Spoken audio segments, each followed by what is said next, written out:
하나님 말씀은 히브리서 4장 1절입니다. 그러므로 우리는 두려워하는데 그의 안식에 들어갈 약속이 남아있을지라도 너희 중에 혹 이르지 못할 자가 있을까 함이라. 원전 직통 히브리서 오늘은 4장 첫 번째 시간으로 아직도 오해하나요? 하나님 그 말씀은 심판의 검인데 라는 제목으로 말씀을 나누겠습니다. 편지는 반드시 보낸 사람과 받는 사람이 정해져 있습니다. 히브리서도 마찬가지입니다. 여기서 우리는 사도들이고 너희는 성도들인, 우리는 사도들, 너희는 성도들. 우리를 염려하고 걱정해주고 있던 사람이 있다는 거에 좀 든든하시죠?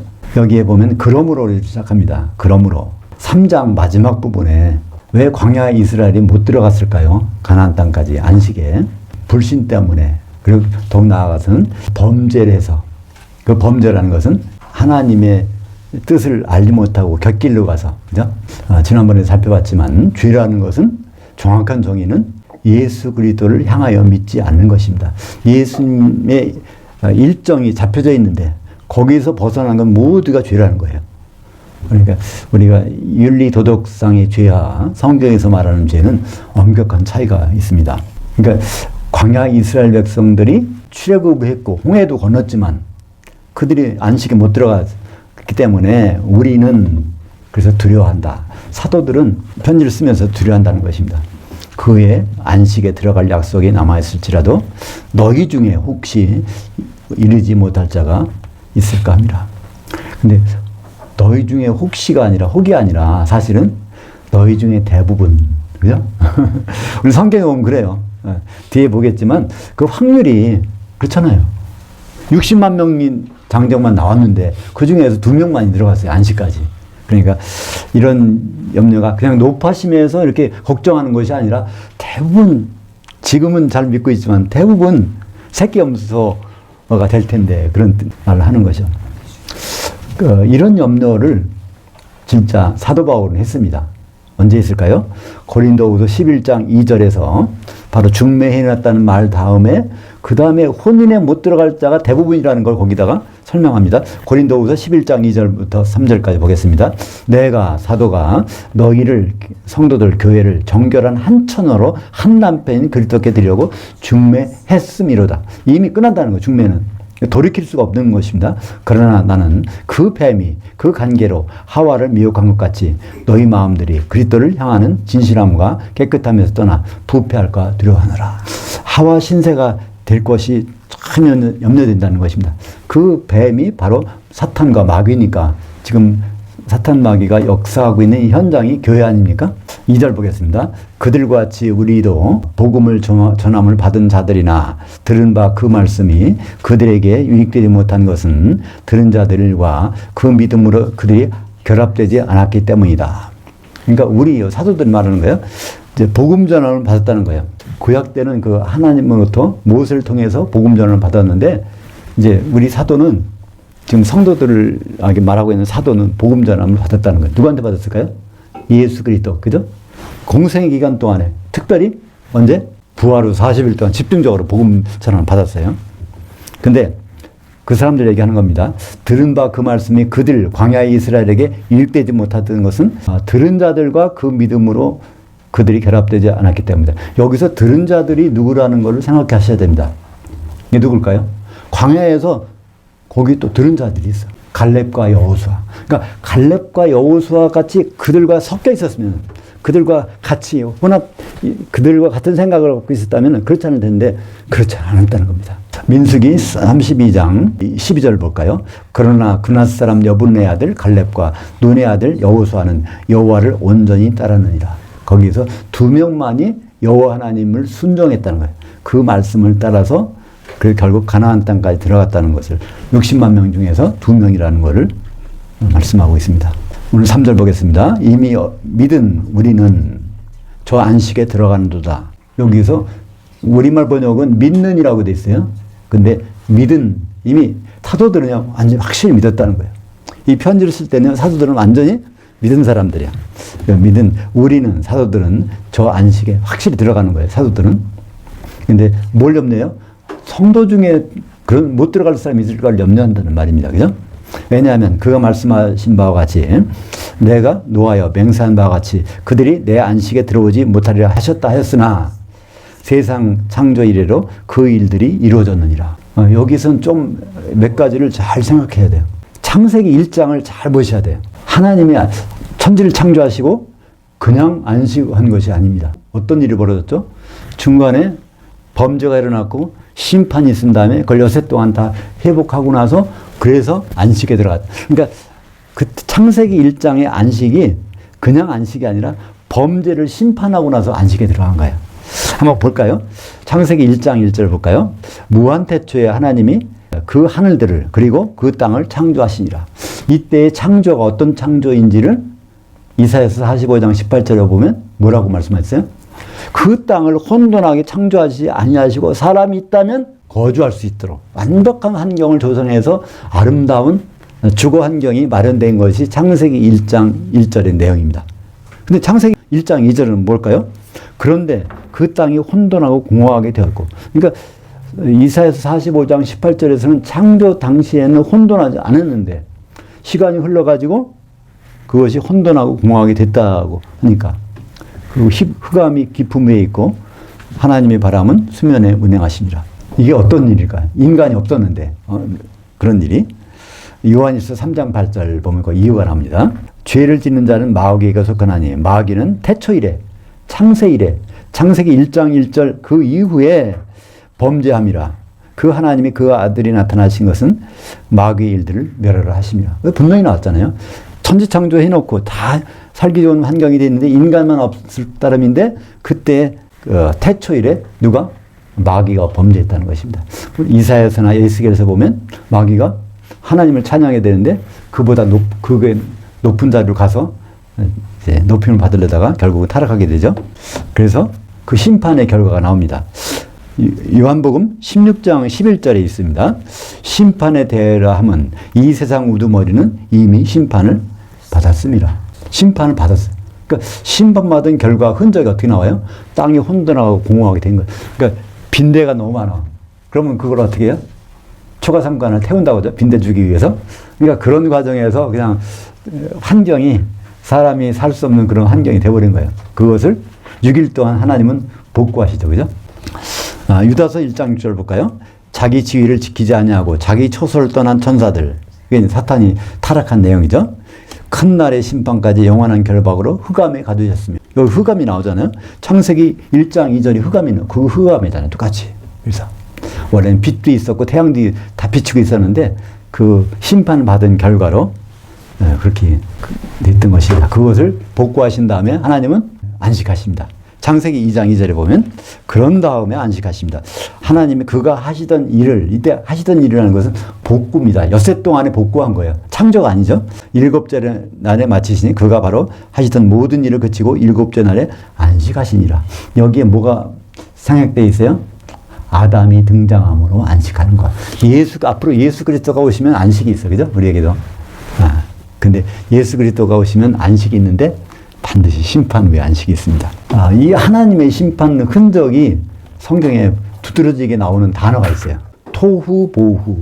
토후는 혼돈한 거, 보후는 공허한 거. 그러니까 이 토후, 보후의 상태를 가장 알기 쉽게 우리가 생각하는 건 쓰나미입니다. 쓰나미가 휘몰아치면은 거기에 모든 것은 허물어집니다. 그죠?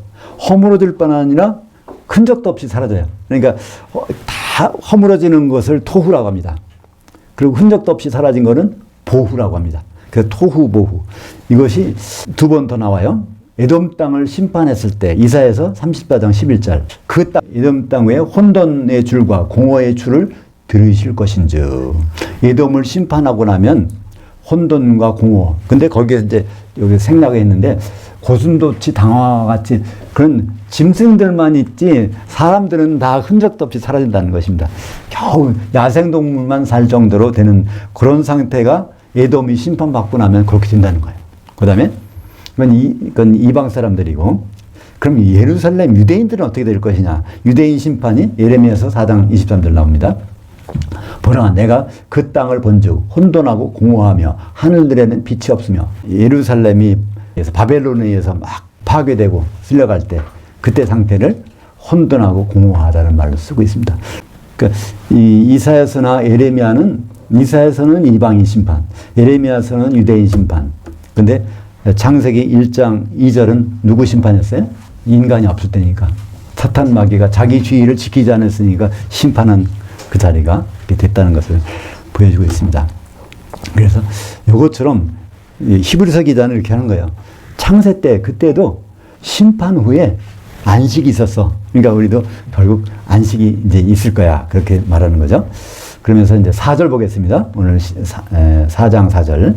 제7일에 관하여는 어딘가에 이렇게 일렀을 때 그 하나님은 제7일에 그의 모든 일에 안식하셨다 하셨으며, 이게 어디에 이렇게 돼 있어요? 창세기 2장 2절. 근데 여기도 어딘가라고 했을까요? 예, 우리는 창세기 2장 2절 보면 이게 있어. 근데 두루마리 책은요, 그걸 표시를 안 해놨어. 그러니까 어딘가에 한 거예요. 어딘가에. 그때는, 그죠? 예. 히브리서 기자가 이걸 쓸 때는 이걸 몇 페이지도 안 해놨으니까 두루마리로 해놨으니까 그냥 어딘가에 한 겁니다. 근데 그 내용이 어떻다는 걸 보면 우리가 지금은 창세기 2장 2절에 이렇게 기록되다는 것을 알 수 있습니다. 그 내용을 다시 종합적으로 설명한 것이 출애굽기 20장 11절입니다. 사람들은 얘기해요. 하나님이 천지창조, 재창조라는 말도 하고 전창조, 엿새창조 이런 말 하는데 이거 다 거짓말입니다. 뭐 때문에 그걸 거짓말이라고 알 수 있어요? 출애굽기 20장 11절에 보면 요 엿새 동안 하는 일은 창조가 아니라 원래의 창조를 복구한 것이 만든다는 것을 이렇게 말씀하고 있습니다. 한번 볼까요? 이는 엿새 동안에 나 여호와가 하늘들과 땅과 바다와 그 가운데 모든 것을 만들고 빠라가 아니라 아싸입니다.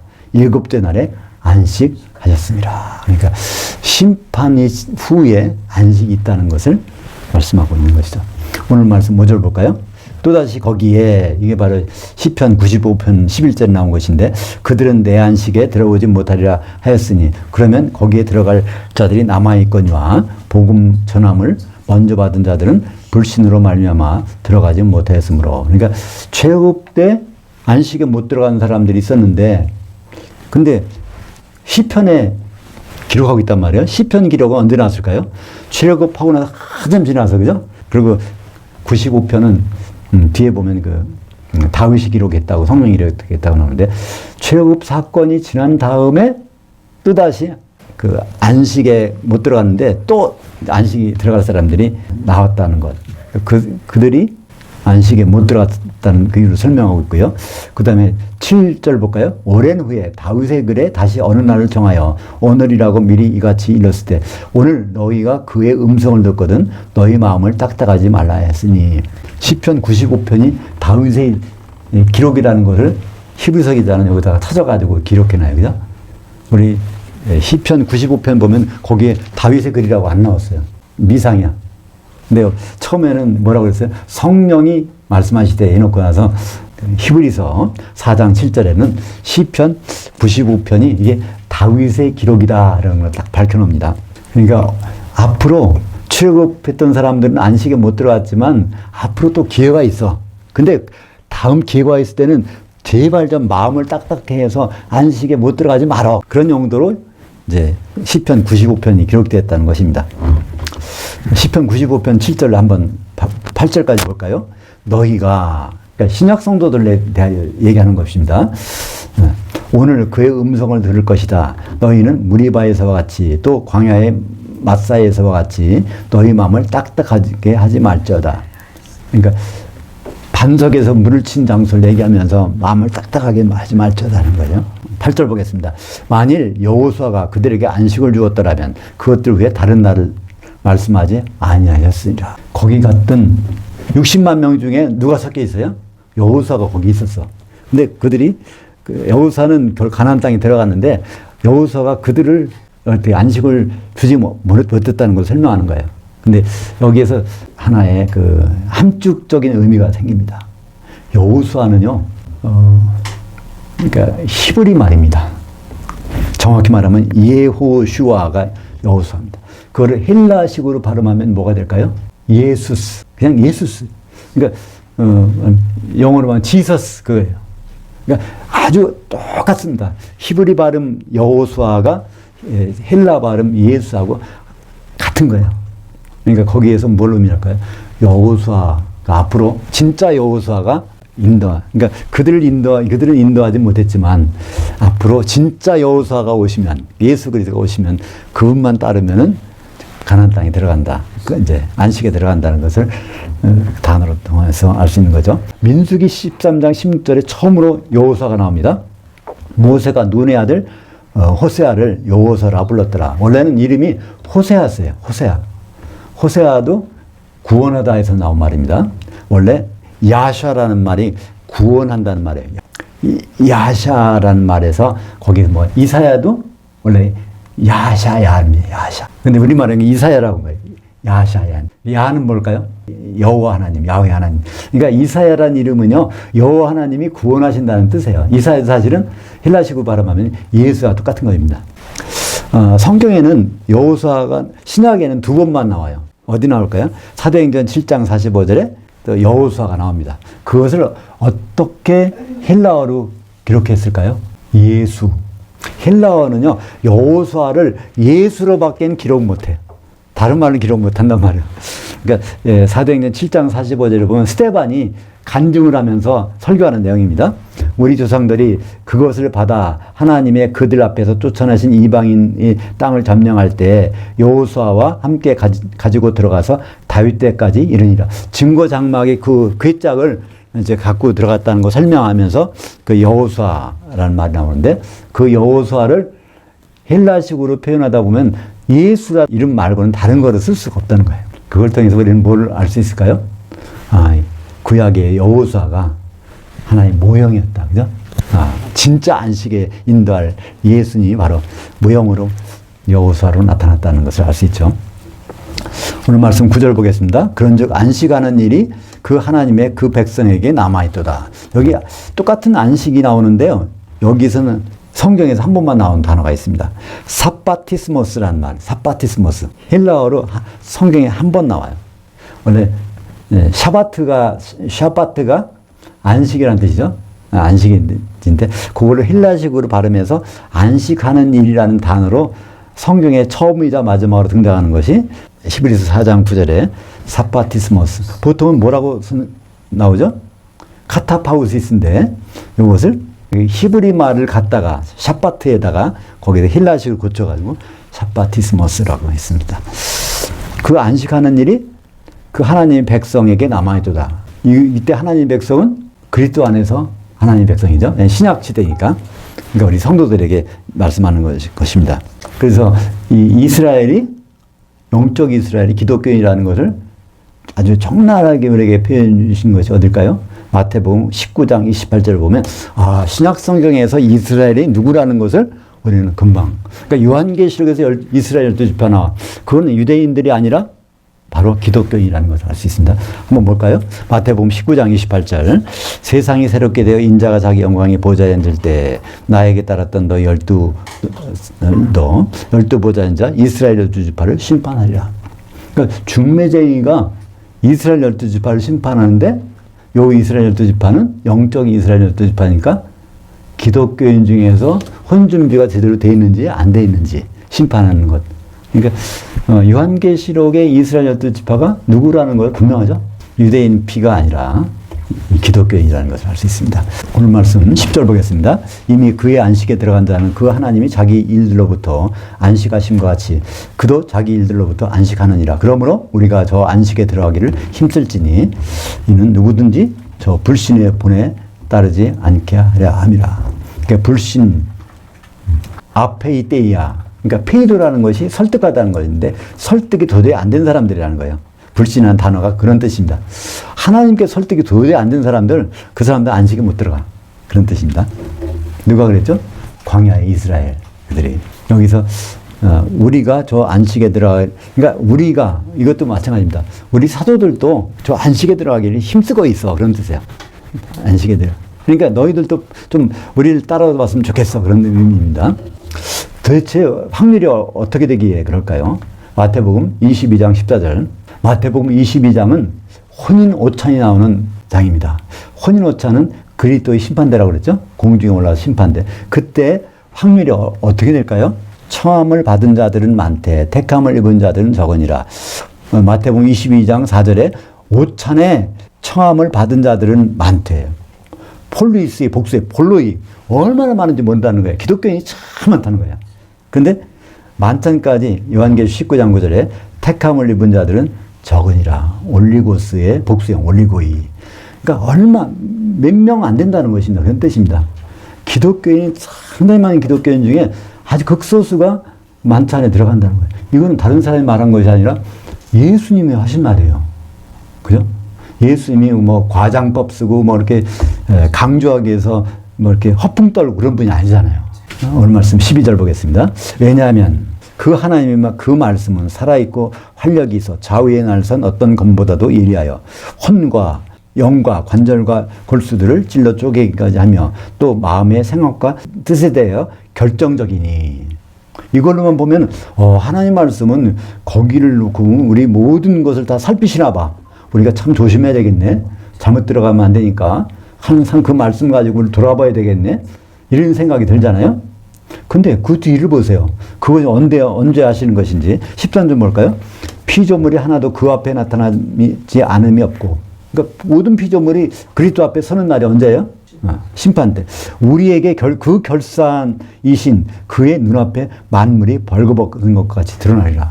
그러니까 만물이 주님 앞에 다 드러난 일은요, 그날이란 말이야. 그죠? 그리스도의 심판 앞에 서는 날. 그러니까 이 말씀이 보통 말씀이 아닙니다. 원래 말씀이라는 것은 헬라어로 로고스입니다. 로고스. 거기서 나온 영어가 뭘까요? 로직이에요. 로직. 논리입니다. 하나님의 논리, 하나님의 의도, 하나님의 생각, 그걸 다 포함한 말이 로고스예요. 그 로고스로 우리는 그냥 말씀이니까 그 말하는 거, 이게 로고스가 복수가 되면요, 그것도 이제 성경의 말씀, 요한계시록의 이 예언의 말씀들 하면 그거는 복수입니다. 근데 단수는 호로고스, 정관서부터 단수가 나오면요, 바로 하나님의 논리, 하나님의 논리인 그분이 육체라는 형상을 입고 나타나신 분이 바로 예수라는 거예요. 요한복음 1장 1절을 볼까요? 무한태초에 그 말씀이 있었느니라. 그러니까 무한태초에 이미 있어서 그 전부터, 그러니까 아버지 하나님과 동시에 마주보고 있었다는 걸 나타나고 있는데, 요한복음 1장 14절 볼까요? 그 말씀이 호로고스가 육신이 돼서 우리 가운데 장막치셨었으며. 이때 우리도 누굴까요? 인간이 아닙니다. 사도들입니다. 사도들이 이제 성도들에게 전해주는 거예요. 우리와 장막을 치고 여기 장막 치셨었으면 아우리 있습니다. 일정 기간 그런 적이 있었어. 예수님이 인간이 되어갖고 우리가 장막 치신 적이 있었어. 그런 얘기입니다. 그래서 사실은 이 하나님의 논리가 포함된 것이 뭘까요? 하나의 큰 비밀입니다. 에베소서 5장 32절을 보면 이 비밀이 크도다. 그리스도와 교회에 대해서 말하노라. 그러니까 그리스도께서 혼인 대상자를 만들어가지고 혼인까지 가시는 것이 하나님의 논리입니다. 그것이 보면 계획이에요, 논리. 그 하나님의 논리를 갖다 놓고 거기에 있는 모든 사람들을 가지고 심판한다는 거예요.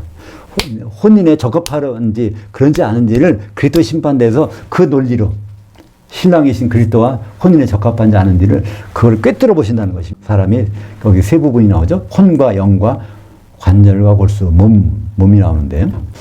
데살로니가전서 5장 23절 볼까요? 너희의 온 영과 혼과 몸이 우리 주 그리스도 예수 그리스도께서 강림하실 때 흠없게 보존되기를 원하노라. 여기 예수님이 강림하실 때 그걸 한다는 거예요. 그죠? 히브리서도 주님 앞에 섰을 때 영과 혼과 몸, 그것이 흠없게 보존되기를. 어떻게? 다 영도 하나고 혼도 하나고 몸도 하나 돼. 어린 양이 신부가 되려면은 이게 하나가 되는 수밖에 없잖아요. 그렇게 끝까지 보존되기를 원하는 것이 데살로니가전서 마지막에 기록되어 있는 것입니다. 왜 그럴까요? 마태복음 9장 15절. 신부실, 예수님이 오셨을 때 공중에서 있는 신부 대기실에 있는 그 아들들, 여기에 복수입니다. 단수가 아니에요. 복수. 그 신랑과 함께 있을 동안에는 슬퍼할 수 있느냐? 만나긴 만나는데 어떻게 돼요? 신랑을 빼앗기. 어떻게 안 되면 한 신부가 안 되는. 아니, 거기 못 들어가면. 13절. 여기 피조물이라는 말이 나오는데요. 이 말이 어디 나오냐면 고린도후서 5장 10절에 나옵니다. 피창조물이라는 뜻입니다. 손으로 만드는 게 아니라 피창조물. 크티시스. 크티조가 창조하다요. 히브리 말로는 빠라라고 하는 거죠. 크티시스.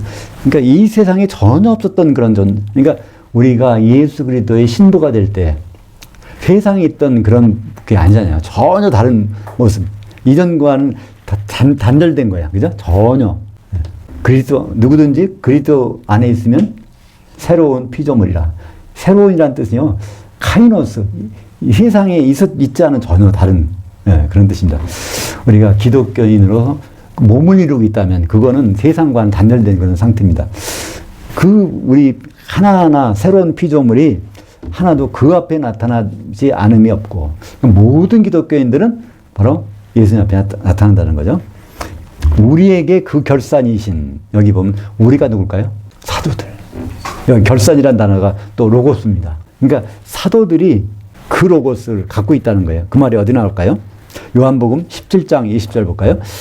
내가 비옵는 것은 이 사람들 사도들만 위함이 아니요 또 그들 사도들의 그 말씀 로고스로 말미암아 나를 향하여 믿는 사람들도 위함이니. 그러니까 사도들도 그 로고스를 전달해 주는 거예요. 다 바로 로고스, 하나님의 의도와 계획과 논리가 이거야. 다 성도들에게 전달해 주는 거예요. 그걸 가지고 사도들이 판단하겠다는 겁니다. 언제? 우리에게 그 결산이신, 사도들에게 그 로고스이신 그분 갖다 놓고 거기서 심판한다는 거예요. 바로 신랑이신 이분과 적합한 자는지를 그 자리에서 심판한다는 그런 뜻입니다. 그래서 예수님은 초림 때는 독생자로 오셨지만 재림 때는 히브리서 1장 6절 또 그가 맏아들을 이끌어 그 거주지에 다시 들어오게 하실 때, 그것은 맏아들로 오십니다. 그러니까 맏아들과 그 신부이실의 아들들이 많잖아요. 네. 성도들이 많단 말이에요. 거기에 맏아들이 어디로 오세요? 그 거주지. 그 거주지는 어딜까요? 성도들이 거주지인데 교회인데, 교회가 이미 공중까지 들려갔으니까. 근데 이것도 우리말 번역에는 세상에 오신다고 그랬어. 그 노래까지 있어요. 내 주 예수 세상에 다시 올 때, 뭐 이렇게. 그러니까 노래가 그렇게 돼 있어. 근데 세상에 안 오세요. 그 거주지. 성도들이 올라간 공중으로 오신단 말이에요. 그러니까 오이쿠메네. 히브리서 9장 28절 이와 같이 그리스도도 구원에 이르게 하기 위하여 죄와 상관없이 자기를 바라는 자들에게 두 번째 나타나시리라. 그러니까 재림 때는 죄와 상관없이, 그럼 어떻게? 선악간의 심판, 선악간, 혼 준비됐는지 안 됐는지 그걸 보신다는 거예요. 우리 죄의 문제는요, 이건 다 매일매일 우리는 씻을 수가 있어요. 그죠? 우리가 그 자백하고 시인하면. 근데 선악의 문제만큼은 이건 그때 심판을 받는다는 것입니다. 혼인에 준비됐는지 안 됐는지. 그러니까 분명히 이렇게 돼 있잖아요. 죄와 상관없이 오신다는 거예요.